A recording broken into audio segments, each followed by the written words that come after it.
अब सीजीआई गवई साहब का जो फैसला होगा वो वाकई में मुसलमानों के हक में लगभग तो लगता दिख रहा है, इन तीनों दलीलों से, इन तीनों सबूतों से। आगे बढ़िए दर्शकों और समझिए कि कोर्ट के अंदर कैसे फंस गए सरकारी वकील और कैसे कपिल सिब्बल का दबदबा रह गया, वो कैसे जीते नजर आए और किस तरीके से उसके हक में जो बेंच है सीजीआई की वो कैसे उनकी बात समझते हुए नजर आ गए। आगे समझिए, एसजी तुषार मेहता ने फिर से कहा कि लेकिन कोर्ट में 3 की ही चर्चा हुई थी, यह दुर्भाग्यपूर्ण है कि दूसरा पक्ष इसका विस्तार कर रहा है।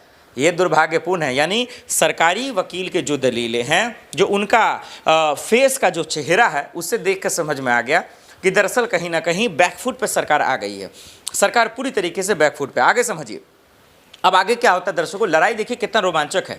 ये 2 सीनियर वकीलों की लड़ाई है, एक तरफ कपिल सिब्बल है, एक तरफ सरकारी वकील हैं और जज महोदय आराम से सुन रहे हैं तथ्यों को सबूत के साथ। यानी आज का दिन बहुत बड़ा है मुसलमानों के लिए और केंद्र सरकार के लिए, क्योंकि इस बिल को लेकर जो लड़ाई और जंग छिड़ी है वाकई में देखने लायक है, सुनने लायक है, समझने लायक है। इसीलिए लगातार फॉरवर्ड न्यूज़ पर आप बने रहे। वक्फ कानून पर पिछली सुनवाई 15 मई को हुई थी। हम आपको ये बता इसलिए रहे हैं कि लड़ाई किस वक्त पे, किस बात पे हो रही है, क्यों हो रही है, वो आपको जानना जरूरी है। तब सीजीआई गवई की बेंच ने केंद्र को 19 मई तक का हलफनामा पेश करने के लिए कहा था। 19 मई और आज है 20 मई।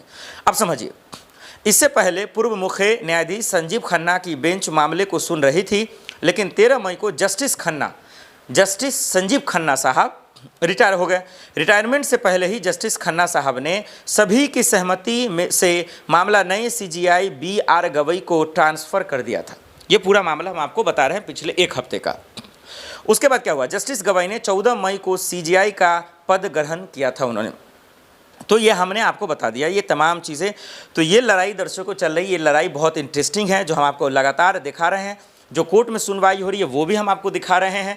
यानी कि वक्फ कानून, जरा से समझिए ये वक्फ कानून को लेकर लड़ाई और जंग कहाँ से छिड़ी। ये वक्फ कानून क्या है, फॉरवर्ड न्यूज़ के माध्यम से हमने आपको बता दिया। ये ज़मीन क्या होता है, किसकी प्रॉपर्टी होती है, ये हमने बता दिया। आसान भाषा में दर्शकों आप लोग समझिए ताकि लड़ाई समझ पाइएगा।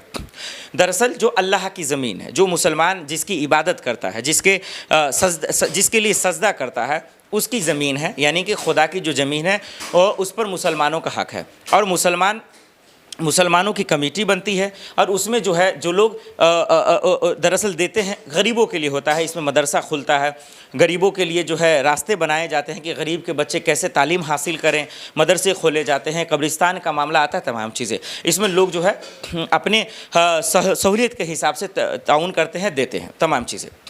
इन्हीं ज़मीन को, जो बहुत ज़मीन है, और फॉरवर्ड न्यूज़ के माध्यम से हम सब लगातार बता रहे हैं कि जो हिंदुस्तान में जो ज़मीन है, जो रेलवे की ज़मीन है, पुलिस की ज़मीन है, तमाम ज़मीनों के बाद अगर आता है तो मुसलमानों की सबसे बड़ी ज़मीन आती है। तो इस पर सरकार का कहना है कि हम अपने कंट्रोल में लेंगे। अब बिल को समझिए, जो उनके बिल की मंशा है, जो कहना है सरकार की दलील है कि इस बिल के माध्यम से हम उसको अपने में लेकर हम मुसलमान गरीबों तक देंगे, हम उसको हक देना चाहते हैं, उनका असली हक। अब मुसलमानों जो दरअसल वक्फ के बोर्ड के मेंबर लोग हैं, उनका कहना कि भाई ज़्यादा होशियारी मत दिखाइए, आपको इसमें आने की ज़रूरत ही नहीं है। अब वक्फ बिल में कई हिंदू भी हैं, कई मुस्लिम भी हैं, तमाम महिलाओं को भी शरीक किया गया, शामिल किया गया। यहीं पर लोगों का शक है, तमाम चीज़ें हैं कि आप इतना चिंता क्यों करते हैं। तो खैर इस बहस में मैं पढ़ना इसलिए नहीं चाहता कि कई लोगों का कहना है कि भाई मंदिरों की भी मस्जिदें हैं, उस पर भी तो सरकार का कब्जा है, राम मंदिर का जैसे देख लीजिए कैसे।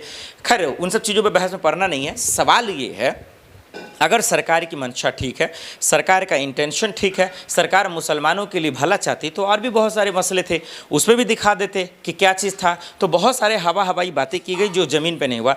इसी वजह से जो वक्फ के मेंबर लोग हैं, जो उनके सदस्य के लोग हैं, उनको शक है, उनको परेशानी है। इसी वजह से ये मामला सुप्रीम कोर्ट गया, पहले राज्यसभा फिर लोकसभा में बहस से हुई, वहाँ तो खैर पास हो गया, लेकिन उसके बाद फाइनली लड़ाई यहाँ आया। तो हम सब ने देखा कि किस तरीके से अब याचिकाकर्ता भी गए, सरकार को जवाब देना पड़ा और सरकार से जवाब पूछा भी गया, चाहे वो खन्ना जी की तरफ से हो या गवई जी की तरफ से, सीजीआई की बेंच ने।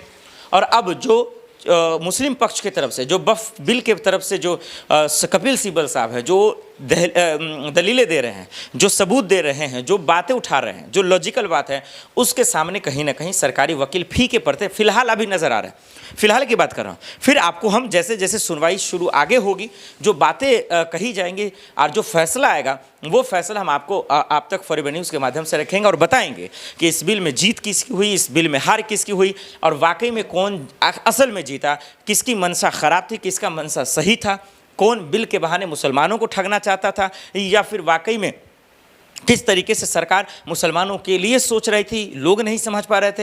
ये तमाम जो गफलतबाजी वाले सवाल हैं, उनके हल बस चंद मिनटों में आपको पता चल जाएगा, क्योंकि कोर्ट में सुनवाई शुरू हो चुकी है, दलीलें पेश हो रही हैं, दोनों तरफ से अपनी बात रखी जा रही है। लेकिन अब तक की जो सुनवाई हुई है, इस लिहाज से कहीं ना कहीं लोग ये कह रहे हैं कि मुसलमानों की जीत पक्की है, वो जीत जाएंगे। इस बिल पे जो सरकार की मंशा है, उनके मुंह पर तमाचा लगेगा। लेकिन आप लोग जो इस वक्त वीडियो को देख रहे हैं, कमेंट कर बताते रहिए कि कौन जीतेगा, कौन हारेगा, और इस बिल की मंशा क्या है, और वाकई में सरकार जो है इस पर हार जाएगी या जीत जाएगी, या फिर कपिल सिब्बल सरकारी वकील को वाकई में मात दे देंगे और वक्फ बिल पर मुसलमानों की जीत हो जाएगी।